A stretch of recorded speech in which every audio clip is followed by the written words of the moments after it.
Good afternoon. I'm Colonel Mike Hager, Director of the Arkansas State Police and Secretary of the Department of Public Safety. Appreciate you guys coming out this afternoon. We're going to just kind of go through some bullet point information, and I'm sure it's going to spawn a lot of questions. We're going to try to answer as many of those questions as we can. I want to introduce our partners. Well, actually, I'm going to let them introduce themselves, but we do have our two deputy directors, Lieutenant Colonel Mike Kennedy and Lieutenant Colonel Jason Aaron, that are with us, and I believe the rest of the people behind me will speak, and I'll let them introduce themselves. I want to start by thanking our investigators. It's hard to express the amount of time and effort and energy that goes into an investigation like this. You could see it on their face when we walked into headquarters last night, had the opportunity to see them, talk to them, thank them in person at the culmination of this. They're absolutely exhausted. They put every bit of their heart and soul into this investigation to get this suspect brought into custody and taken off the streets, and I cannot thank them enough for that. Also want to thank our law enforcement partners. We are truly blessed in Arkansas. It's not always common, and that's unfortunate, but we have a relationship with our state, local, and federal counterparts that's second to none. There was an incredible amount of cooperation and collaboration that went into this investigation. No part is less than any other's part. There's a total package that has to be looked at, has to be investigated, and these groups work together in a very impressive way, and we can't thank them enough. Not just on this case, but in every case that we work within state police. To have that partnership with them is really valuable. I want to thank the public for providing images and videos from cell phones, home, and business security footage that directly advanced this investigation. We'll talk a little bit more about how that played out, but the information that was put out and the request for information back from the public directly resulted in this person being brought into custody. It allowed our investigators a starting point to move forward and to use their skills that they've developed over the years and their experience to bring this person into custody. We had about 500 tips that came in through our phone lines, social media. Not only were there a lot of tips that came in, and we're very thankful for that, but there's a lot of people that have to field those tips. And it's not all badge-wearing, gun-toting members of the state police or Department of Public Safety. We had a lot of civilian personnel that were tasked with that. There was a lot of time and energy spent on triaging those tips and making sure they went to the right people.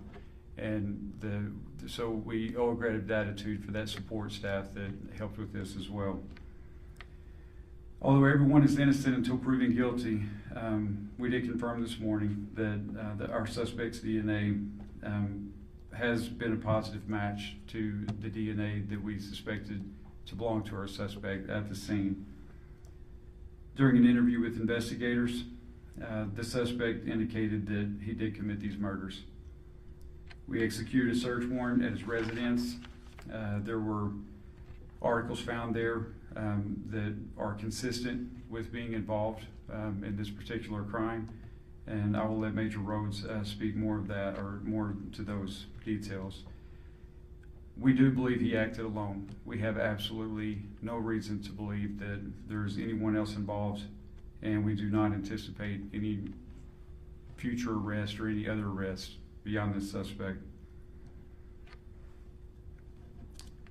I'm going to go ahead and pass off to Major Stacy Rhodes. She can walk through a little bit more of the information, and I'll return to the podium and we'll answer any questions we can. Thanks. Well, good afternoon. As he indicated, I'm Major Stacy Rhodes. I oversee the Criminal Investigation Division for the State Police. And I kind of want to walk you through how we initiated and progressed through our investigation. So, as you all know, we responded to a call for service at the state parks. Two young children were found and indicated that something had happened to their parents on the trail. That initial information that came from the kids gave us our first starting point, which was a description of a suspect. There was another witness at the park that we encountered that gave us additional information about the suspect and a particular vehicle that he was seen leaving the park.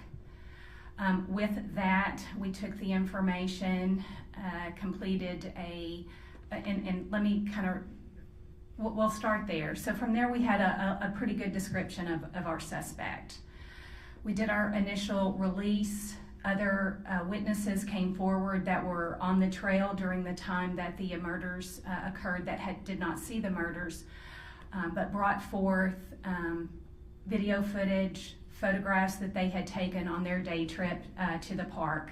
From that, we obtained a photo. We interviewed witnesses and were able to compile a composite sketch of what we believed our suspect looked like. With that, we received dozens and dozens of tips. With the initial vehicle information that we received, it being a black sedan, one of the initial descriptions was that it was sporty. From that, we received well over 5 or 6, maybe close to 10 videos of this particular car from homes and businesses along the routes in and out of the park. So we were able to ascertain a pretty good description of this vehicle. So with that vehicle information, that became critical in identifying our suspect. So with the photos or the tips that came in with the composite and the photo, as the Colonel said, we received over 500 tips. And initially we were using the names and information to come out to compare with, did they have black vehicles? Did they meet a certain criteria of vehicles? But as we began to hone in on the vehicle, it became clear that it was a Kia Stinger. And we used that information to vet various owners. And our suspect was identified, and with that, we sought him out and we located him at a local barber shop there in Springdale. We took him into custody, and with that, we spoke to him, and he made statements indicating that he had committed these heinous acts. And our job didn't stop there. We executed a search warrant on his house and also on the vehicle. We are still waiting a lot of testing at the crime lab. But as the Colonel said, DNA that was recovered at the initial crime scene matched his DNA that we pulled last night. Colonel, or I'm sorry.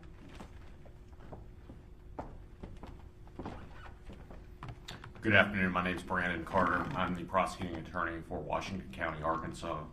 The first thing I want to say here today is that my thoughts are with the Brinks family. There are 3 girls who tragically lost their parents in this case. And although today is a good day for law enforcement, there's a shadow over it because of the tragedy that occurred on Saturday. I want to commend the state police for the work they did in this case. I couldn't be more proud to be an Arkansan today. I couldn't be more proud to be a resident of Northwest Arkansas right now, and I'm confident and satisfied with the work that law enforcement did in this case. Especially, I want to note the cooperation I saw between local agencies in this case. I could name them all off, but I have a list here of 7 to 9 agencies that worked hand in hand to quickly solve this crime, and I commend every law enforcement officer that worked on this case. I also commend any member of the public that provided us information that led to the solving of this crime. I want the public to know that they're safe. The defendant in this case is innocent until he's proven guilty, but I'm confident that we have the right defendant in this case and that the public need not worry going forward. Someday they're going to open Devil's Den State Park, and I'll be on the trail myself when that happens. The defendant will be spending time in Washington County Circuit Court over the course of the coming days. It is my intention to use the full weight of my office to bring this defendant to justice for the Brinks family.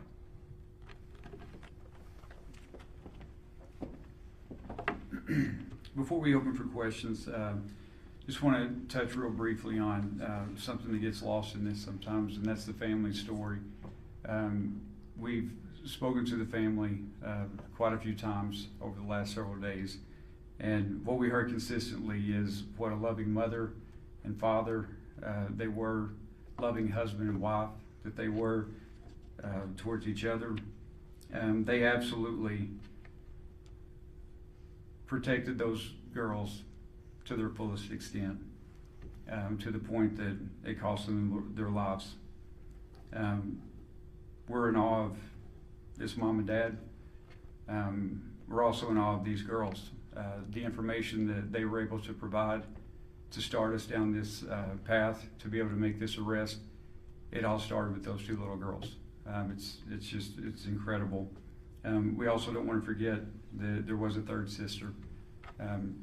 Thankfully, she was not with the family on the trail that day, but she suffered just as tragic of a loss, and we need to keep that in mind. Because of that, I would plead with you and the public to please be sensitive to the fact that there's a family that's grieving. It's hard to express, because I can't understand it, what they're going through. Misinformation hurts. Speculation hurts. When they read things, when we talked to them earlier today, they expressed that to us, that they're reading things in social media, they're reading things that are just simply not true. People are speculating, they're talking about things that are not factual, and it hurts. There's no place for that. Along those lines, we have to be very careful in an investigation to be calculated in the amount of information that we put out and when we put that out. I can tell you that this investigative team had one mission and one mission only, and that was to put hands on this suspect and to get him off the streets. And on a daily basis, we got together and we talked about what we felt like that we could put out to the public and what was going to be advantageous for us in the investigation and what could potentially be detrimental. One thing that we did not want to do is put information out that was going to take attention away from someone that we needed to look at. You have to remember all the information that we're working off of started with two little girls that witnessed the most horrific thing that you could ever imagine. That was the base of everything that we had. So we had to be careful about relying solely on that information. We had to collaborate that. We're also working in an environment that is half a mile into the woods. So by the time that we get the information from these little girls, and then we collaborate that with members from the public, they can talk, or they can, give us further information based on the suspect description and things like that, and then that leads us to a vehicle, and then that leads us somewhere else. This is not an episode of CSI, and it's not going to be wrapped up in a 1-hour episode. It takes hours and hours to develop that information, corroborate that information, and know that it's good information, and know that it's something that we can put out. The last thing that we want to be responsible for is putting information out that's going to hinder the investigation or hinder someone's their likelihood of calling us and putting us onto a suspect that we need to be looking at, because it didn't meet all the markers that we thought it should meet. So I hope you can be understanding of that, and I hope as we move forward from here that the speculation and a lot of the talk and a lot of the chatter, especially on social media, that people will be very sensitive to that. This family's been through enough, and they don't deserve to be victimized any further than they already are. And with that, I'll open it up for questions. Colonel? Yes. Can you elaborate more on what was the reason behind this? What was the motive for this? Was this random, or what happened there? And what was the cause of death? How were they killed? As far as the motive is concerned, as part of the investigation, it's two parts. The first part of the investigation is always going to be to identify and apprehend the suspect. The second part of the investigation is a lot of the whys and a lot of the details. That's still a part of the investigation. I can tell you that we have no reason to believe that there was any known association between our suspect and our victims. There's nothing to indicate that at all. It appears to be a completely random event. As far as the weapon that was used, it was a knife. Our victims died by stab wounds. Yes, ma'am. Hey, Colonel. We've spoken to a few parents from students who he was their teacher in different states, and they all kind of gave the synopsis of perhaps he was a predator. Their children felt like he preyed on younger aged girls during his time teaching in those states. We were wondering, have you been exploring any connections to the crimes that McGann may have been connected with, and any indication that this was his first time committing this? Was he after those girls? Were those his target? From what we know right now, we have no indication to suggest that the girls were his target. This was his first time, but he just went to that park that one time that day. I heard potentially somebody suspicious could have been there the weekend before. Was he just that first time at the park, or do you think he was laying out and calculating? Honestly, that would be pure speculation on my part. Now that we have our suspect in custody, there's going to be a part of the investigation that's going to go back, and they're going to look at timelines, and they're going to look at kind of his movements leading up to that, and hopefully that will give us all a better picture of why he did this, how long he had planned this, things like that. But right now, that's all part of the investigation, and it would simply be speculation on our part. I believe he was injured as well. Can you elaborate on that? During the attacks? Yes, he was injured. I do not know the specifics of those injuries. I do know that his injuries resulted in blood loss, and it was that blood loss that allowed us to establish a DNA profile to begin with, and it was that DNA profile that was matched today against our suspect. I would assume that's any loving parent trying to do whatever they could to protect their loved ones. Absolutely. I would say you're correct. Yes, ma'am. You mentioned some articles found in the house. What was found? Stacy.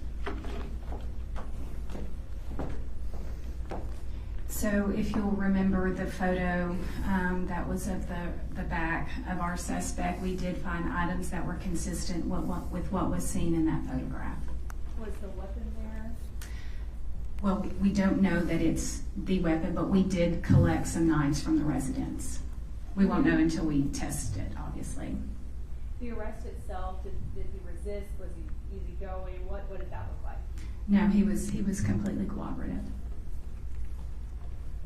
Can you speak on the terrain, the area that the victims were found in regards to the girls getting to safety to get help? What kind of time frame that would look like for two girls?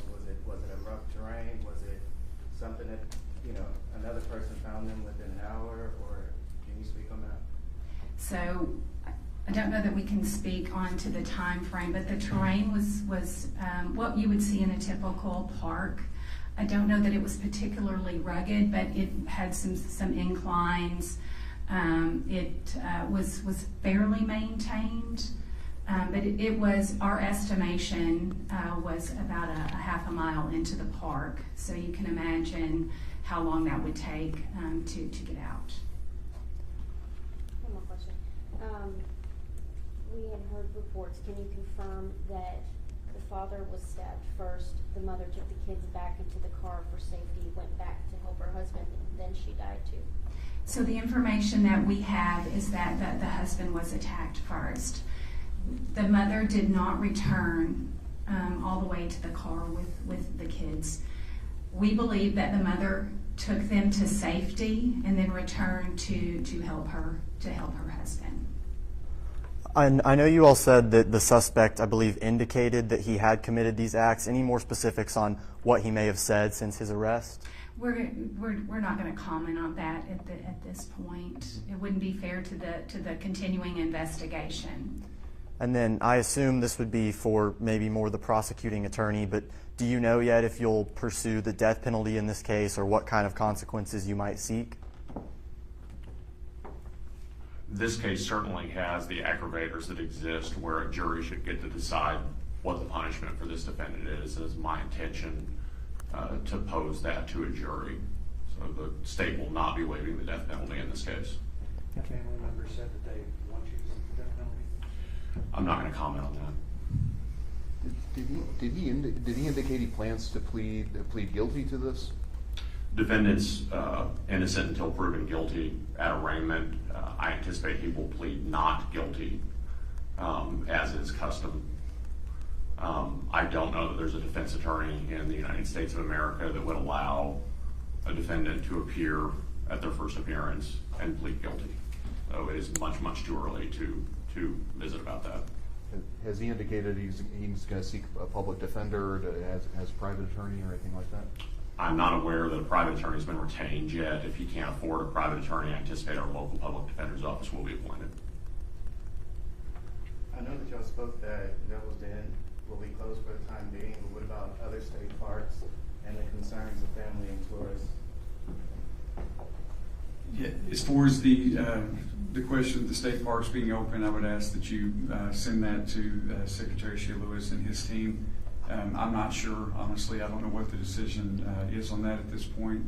As far as the safety of our public visiting those state parks, I would say it's absolute as it can be. I mean, it's not like we have a pattern of people being assaulted or attacked in our state parks. You're probably much more likely to be assaulted getting gas at a convenience store on the way home if you look at statistics.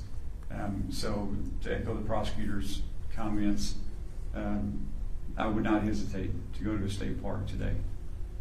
I know you're still looking into it, Stacy, but have you found any more information about background? Last time you recently moved to the Springdale area. Do you have more information you can share? And Justin Floyd left Springdale School District. What else can you tell us? So, I don't have a whole lot.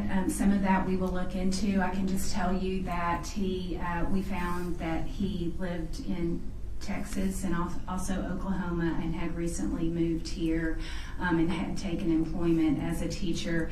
It doesn't sound like he was ever an actual teacher in Arkansas, but that he was a teacher in other locations.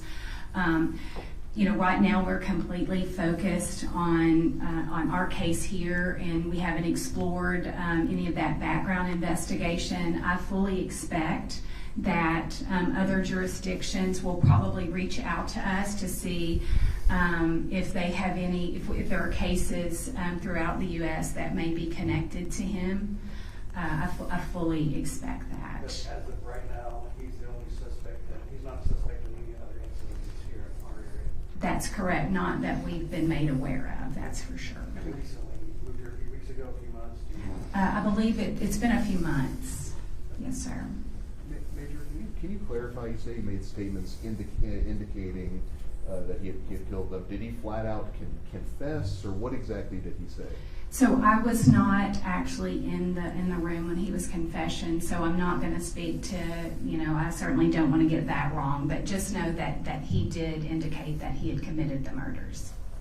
Would you I guess would you call it a confession, or you don't know for sure? I would call it an admission. Does the suspect have any sort of criminal history that you all know of? No, he did not. Not any adult criminal history that we've been able to find, for sure. Did he indicate why Springdale's not that far from the state park? Any indication why he for 5 days stayed so close to the scene, or was he planning on fleeing the area or the state at some point? There was no indication that he was going to flee the area. He actually had a residence in Springdale, so that's why he was in the area. But he gave no, I mean, it doesn't sound like he was making any attempts to conceal. He didn't conceal his car or any of those things. Yes, ma'am? Any history of mental illness? Not that we know. We're still exploring. We just took him into custody last night, so we're still, vetting a lot of the information that we don't know about him to this point. How did police pinpoint him at the barber shop? Good old-fashioned police work. Was there any technology used or that aided in the investigation? Absolutely. Can you elaborate on that? Like, were there any license plate readers or anything that gave a tip to where he was at that point in time? Or I'll just say this, that there's rarely a case that we work that doesn't include those types of things, so we used everything. When I say that it was all hands on deck and there was no stone left unturned, it involved all of those technological aspects. with the high volume of tips that came in, can you elaborate on how you sort of knew which ones to look into? So we had a really good filtering system, and we are aware initially there were some issues with tips and the phone system that we had in place at that time. Once we implemented the tips line, we had a team around the clock filtering through those, and we had a pretty good matrix of the ones that we would push to the top and the ones that we would term a lower priority. So it's, but most of, if we got indication that it involved video, photographs, a first-hand account at the park, those were our priorities. I understand that every case is different, but you, for many years, investigated the worst crimes. Is this typical, a random crime like this, and a person goes back and gets a haircut in the same car? Nothing about this case is what I would call conventional. In my 27 years that I've been with the state police, this is probably one of the most heinous that we've had, especially the aspect of just how random it was. It's when we were talking last night in the command center that it was every agent's worst nightmare, because in a typical investigation we use what we call victimology, and you can usually kind of pinpoint something that a victim has done or the circumstances they're in, whether it's a domestic violence or just drug related. You can typically narrow down your suspect pool. We had no way to do that in this case, so it made it particularly difficult, and what makes the work by our agents so extraordinary. Yes, ma'am. Was the suspect trying to change his identity at all? We don't have any indication that he was doing that. He was obviously getting a haircut, but you could chalk that up to school starts next week. So, but he didn't indicate he was trying to alter that I'm aware of, that he was trying to alter his identity. And you all mentioned that he was cooperative when you got to the barber shop. Any other initial reaction from him when you all showed up? Anything you could tell us? That's probably best that I not discuss that so early in the investigation to this point. Can you speak on the role of social media in helping bring about the rest of the suspect? I will say that social media did nothing to help our investigation. I would say that it absolutely hindered our investigation. As you heard the Colonel mention, the hurt and the just the emotional toil that social media gave to that family. It's so easy to be that keyboard warrior and question everything that law enforcement is doing. And I would just simply say that let us do our job. If you've got a tip, give it to us. Don't spread it on social media unless you're an expert. And if you're an expert, you're probably not on social media. One of the first details that y'all put out about the car was there was tape covering the license plate. Was that the case with his vehicle, and any reason why? Was he trying intentionally to cover up license plate? Yes, he did use tape to conceal some of the things that would help identify his vehicle. Yes, ma'am. Does that lead you to believe at all that he's done this before? There are indications, I mean, you know, everyone speculates that he took there was a lot of thought that went into this to conceal his identity. I will say that, but on the other side of that, he was also very sloppy. So whether he committed something else, we don't know, but we are certainly going to explore that. How long between when you determined that he was the suspect that you were looking for and when you made the arrest? How long did that take? Within the hour. How long between when he began questioning until he confessed? I don't know that, I'm sorry. I think we're just gonna take a couple more questions. Anyone else? Can you speak on which agencies and how many officers that were involved? Oh, so in any agency that I missed, the colonel may have included this. I can tell you that the FBI was instrumental, the Washington County Sheriff's Office, the Fayetteville Police Department, just about every agency up there, the Benton County Sheriff's Office with their flock cameras, the Park Service, the Game and Fish.